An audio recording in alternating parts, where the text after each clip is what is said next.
Hi and welcome to this channel.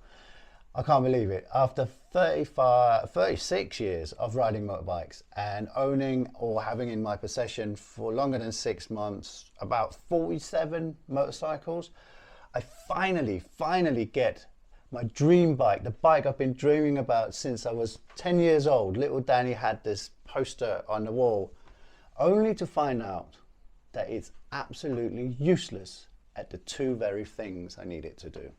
All right, let me explain. 47 bikes sounds a lot, and it is. I've been lucky enough to work with some of the best motorcycle brands there is.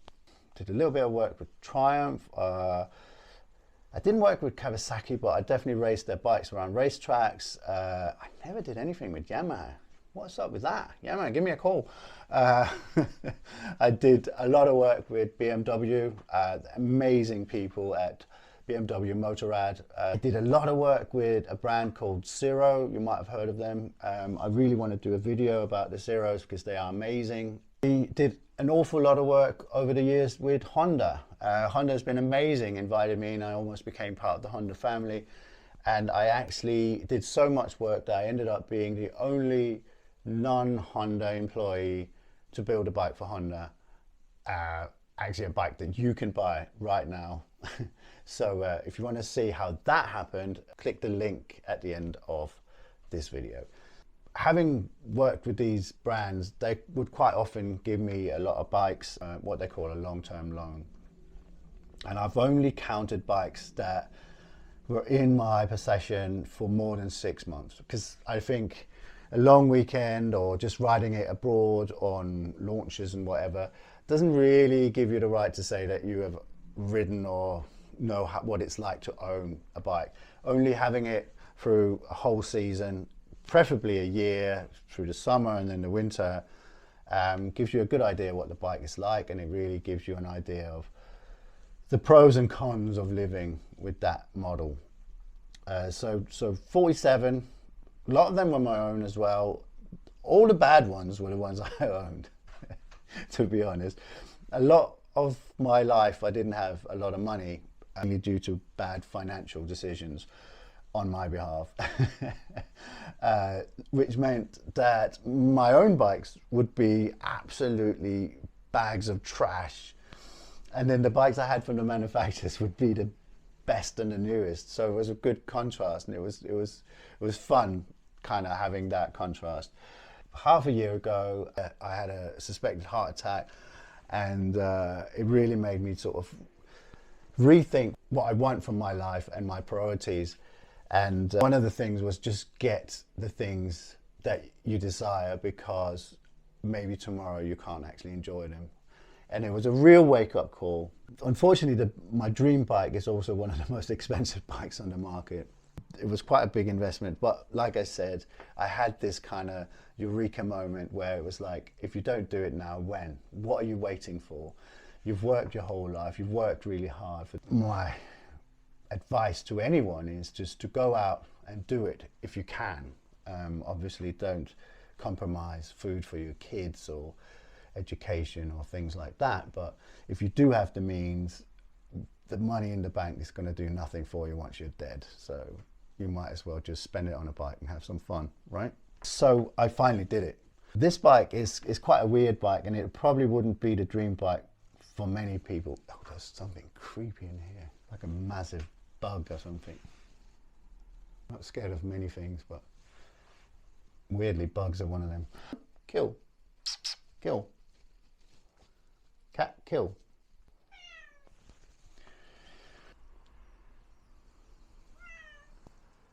The seed for my dream bike was sown at a very young age. In 1973, the year after I was born, a film was released called Electra Glide in Blue. Electra Glide in Blue. It was a film about highway cops on motorcycles. Attention! I don't actually know if the film is any good, but the soundtrack was made by a group called Chicago. Amazing soundtrack, by the way. And It came in a double album. It was a double album cover, which you don't really see anymore. You know, it was the Grand Canyon, all spread out. And in the corner was a little cop, and next to him was the Electra Glide that the American motorcycle cops used to ride on. And that wasn't actually what really inspired. That was mind-blowing. That blew my mind. But the actual sleeve of the vinyl with this brown stained paper, and it had this pencil drawing or pen drawing of an Electra Glide. And I remember framing that and putting it up on my wall and just looking at it and just thinking, one day. And the soundtrack not only had amazing music, but it also had like a lot of snippets from the movie. And quite a lot of it was also the sound of the Electra Glide. And that must have just made such a deep impact. Just couldn't stop thinking about that being the ultimate bike. A few years later, we're on the way to the beach in Skeggy. I remember going down, and anyone who's been to Skegness know that most of Lincolnshire is completely flat. It's called the Fenlands. Particularly, I used to joke that my uncle lived an hour away, and I could see him when he left his house, and he would just literally just get bigger for an hour as he zigzagged up and down the Lincolnshire roads. It's a bit of an exaggeration, but nearly true. And I remember we were going to Skegness to the beach, which was a great day out for us, and there was a group of these motorbikes. So I just remember seeing these big bikes, this bulk of a bike, and then thin, and the sun was behind them, and these thin wheels, and there's this bulk, and on all the lights on the bikes, and you know, and it was just the coolest thing ever. And that has just stayed with me forever. And that's what's so wonderful about motorbikes, because it just stirs something within our soul. So my dream bike has always been the Harley Davidson Electra Glide. So here it is, 2016 Harley Davidson CVO Electra Glide Ultra Limited. They only made about 2,000 or 3,000 of these. The difference is that the CVO stands for Custom Vehicle Operation. Sounds very fancy. They're built in a different factory to the other Harley Davidson. So these ones are built in Pennsylvania rather than the Milwaukee plant. And also they come with a bigger engine. So from 2012 to 2016, Harley used an engine called the twin cam. And this, in my opinion, is the ultimate twin cam engine. So the normal engine is 101 cubic inches. This one is 110 cubic inches. So that's nearly 2 liters. It's also got higher compression. And in my opinion, this is the greatest Harley Davidson engine ever made. After 2016, they changed to the Milwaukee 8. And for sure, the Milwaukee 8 Electra Glides are a much better motorbike. But I don't actually think they're a better Harley Davidson. It sounds weird, but the Milwaukee 8 is a lot smoother, it's water cooled, it vibrates a lot less. Whereas this is just raw. It vibrates, it splutters, and it is fierce. And that's really what I'm looking for in a Harley Davidson. So for me, this is the last of the real Harley engines, and this one is the greatest of them all. And that's why it was my dream bike and is my dream bike. Unfortunately, what makes it a great Harley Davidson, what I want and why I wanted it, is also why it's completely useless for the 2 jobs I really need it to do. So one of the jobs I need it to do is commuting. I live outside of London and I ride or drive in every single day, all year round. So I really need a motorcycle that I can commute on.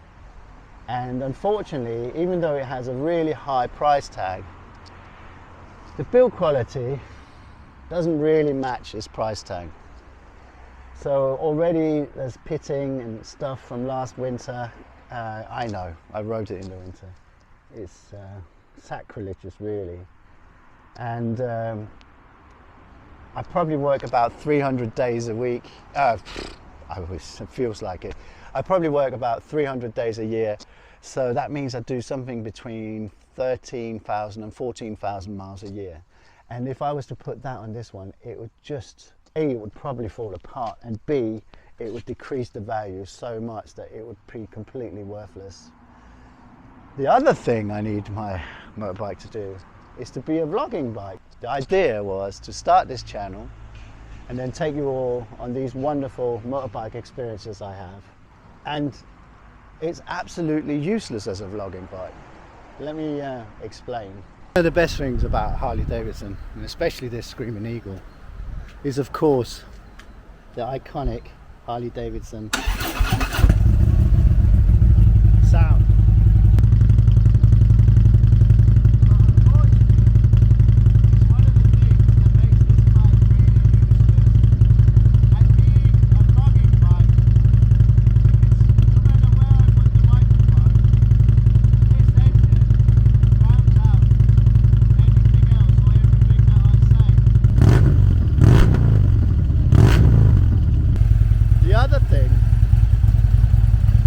Vibrations. Look at that. I've tried to put the cameras everywhere and they just shake off. Let me explain.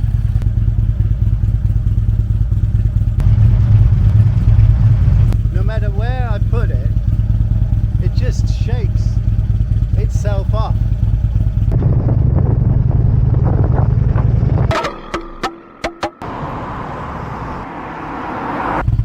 The result. Twice it's just shaking off. It doesn't really matter where I put it, it just shakes itself to bits, and these come loose. Look, even on the tank. It's absolutely ridiculous.